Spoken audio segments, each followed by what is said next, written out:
So hello fellow Earthlings. This is Earthling 6455463728. And I wanted to tell a story of how I helped my sister to get her house sold at a reasonable price. Anyway, I think there's a lot of different parts to this story, so I'm just going to try to get over them as quickly as possible.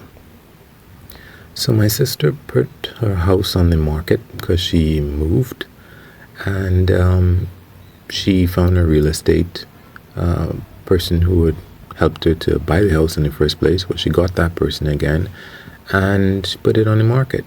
So the first couple days or weeks that it was on the market, a lot of people came to look at the house, and that was great, except that nobody put down any offers.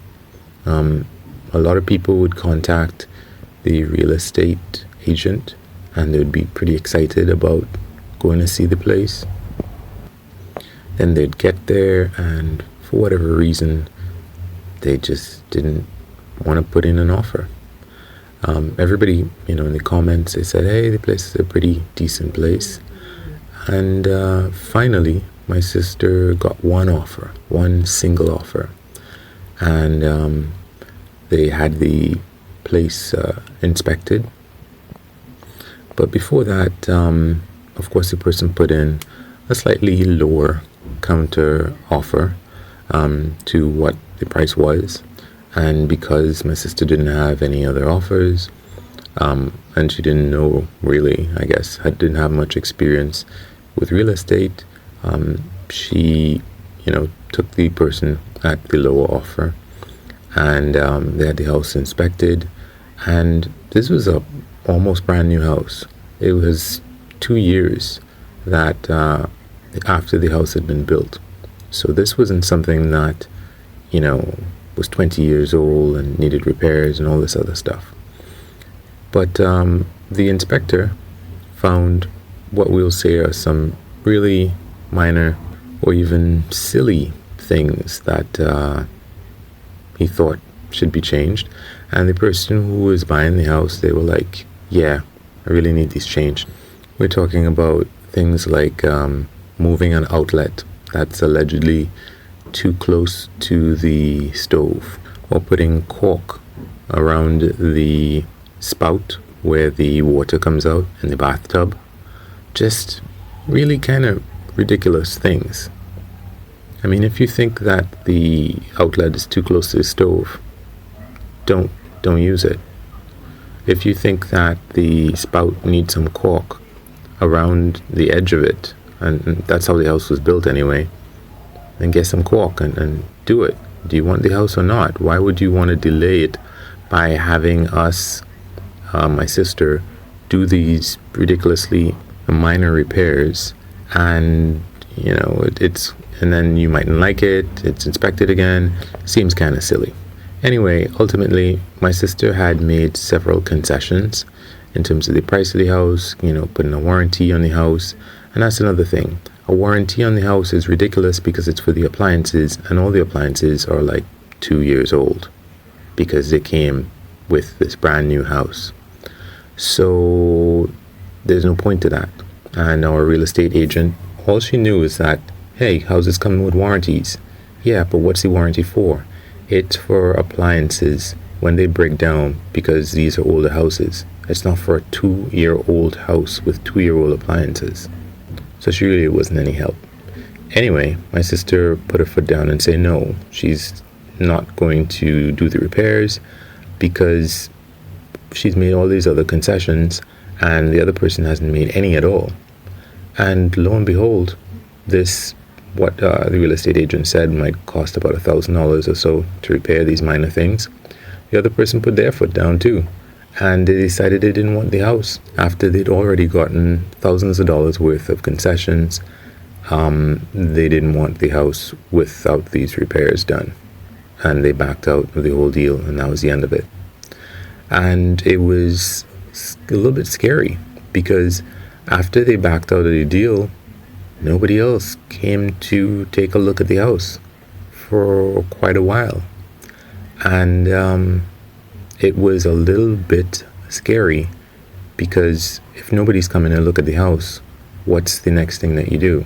You drop the price of the house, which leaves you second guessing yourself about why didn't you perhaps just go along and give the person everything that they wanted so that they would buy the house. Well, I was pretty frustrated myself, but I thought that, as a matter of fact, by looking at other places in the area, that my sister's house was probably worth even more than what she had put it up as. So I really had to go after her in terms of raising the price of the house. And she thought that this was ridiculous. Of course, after getting my sister to agree to raise the price of the house, I would also have to tackle the real estate agent, because they always think, everybody who's a professional thinks they know best. So, but at this point you might be thinking, hey, Earthling, are you some kind of appraiser? Do you have any experience with this? How do you know that the value of the house should be higher? Well, the value of houses is supposed to be based on what the value of houses in the area are worth. And I could see that on Zillow, that houses that were close by were worth, or at least priced and sold at a lot higher price. Now, there are different peculiarities with pricing and all this other stuff. But my thought was, even if it wasn't worth that price, and what is worth anyway? Worth is what you're willing to pay for it. To begin with, like I said, my sister's house wasn't that old, so she had based the price of her house on the price of other houses by the same builder that were being sold.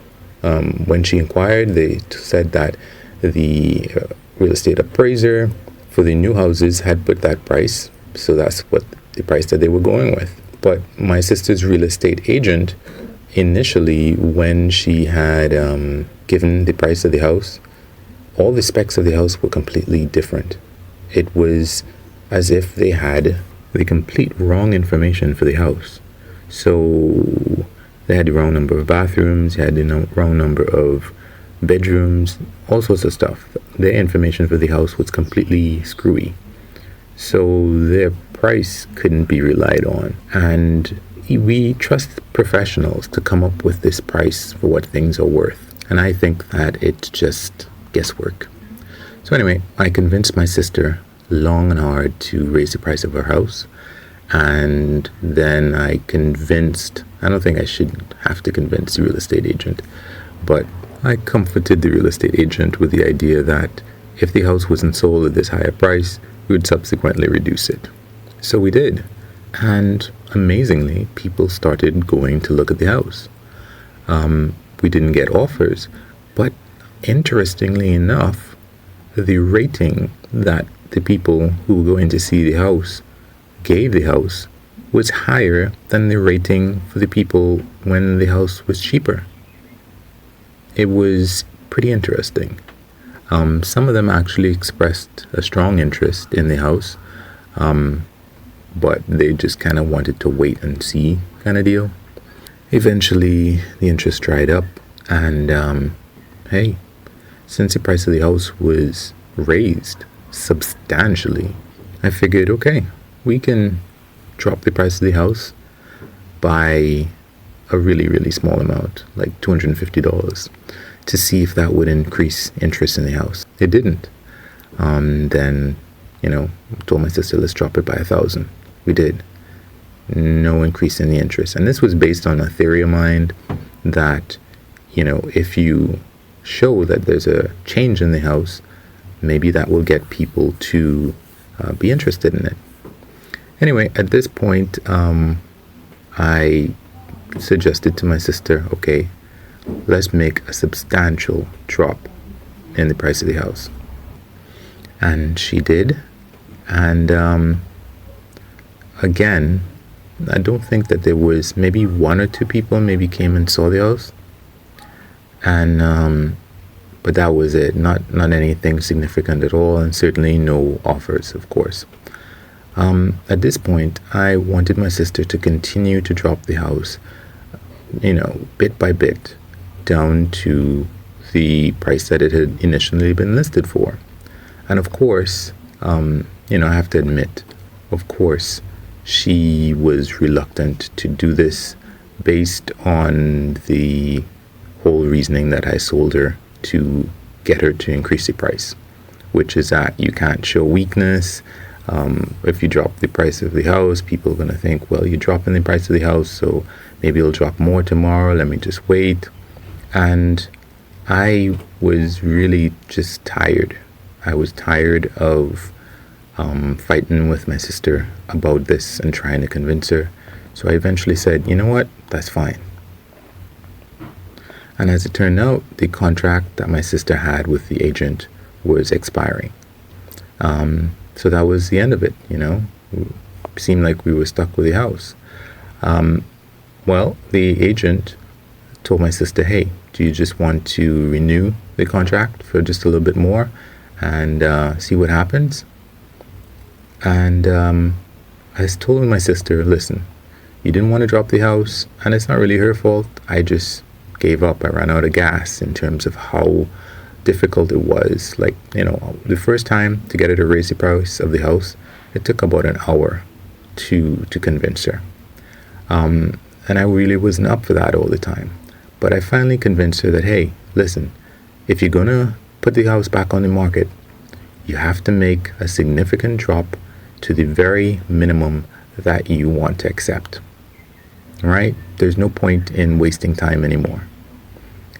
So she did that. She dropped it back to the original price that it was at. And apparently one of the people who had seen the house before, they were interested because of the drop in the price. Now, it was a drop for them, but there wasn't any real drop in the price of the house. So based on the fact that it was a drop for them, they, gave another lowball offer. My real estate agent just didn't give any options. And I realized that from my own research, she could have been a lot more helpful, but she wasn't. And that's why I don't trust professionals. Anyway, my sister took that offer. When that person appraised the house and inspected the house, they curiously did not find any of the fixes that the first person was insisting on and eventually dropped the purchase of the house for. And the sale went through, and my sister got her house sold at an even slightly higher price than she would have if she had gone with the first person, because of course she would have had to do the repairs, and the offer that first person gave was less than, especially with all the concessions that my sister made, it was less than the price that she listed it for. The second offer, she didn't have to repair anything, and the price was higher. So it took a couple of months, and one can say that maybe the value of the house and her payments was equivalent, but not really, because the only thing that she was paying is the interest, and the interest was certainly not going to be on her mortgage, was not going to be a couple $1,000 over the course of 2 months. So yeah, that's the story of how I helped my sister to get a house sold. And I think it for me, unfortunately, it proved once again why you just don't trust people. You should know as much as that professional. Well, you can't be expected to know as much as the professional, but you should know some of the basics. We live in an age where we can Google anything. Nobody is really more professional than you are if all of the answers that you want to know are, a couple seconds away. You don't have to depend on the answers that any one professional gives you. You have at your disposal anybody's information who's ever posted anything online and is still paying to have it up. So you should do that. Anyway, guys, wish me luck. You can like or unlike or comment. And if you feel like, you can subscribe or share. And of course, you can always do nothing. Peace.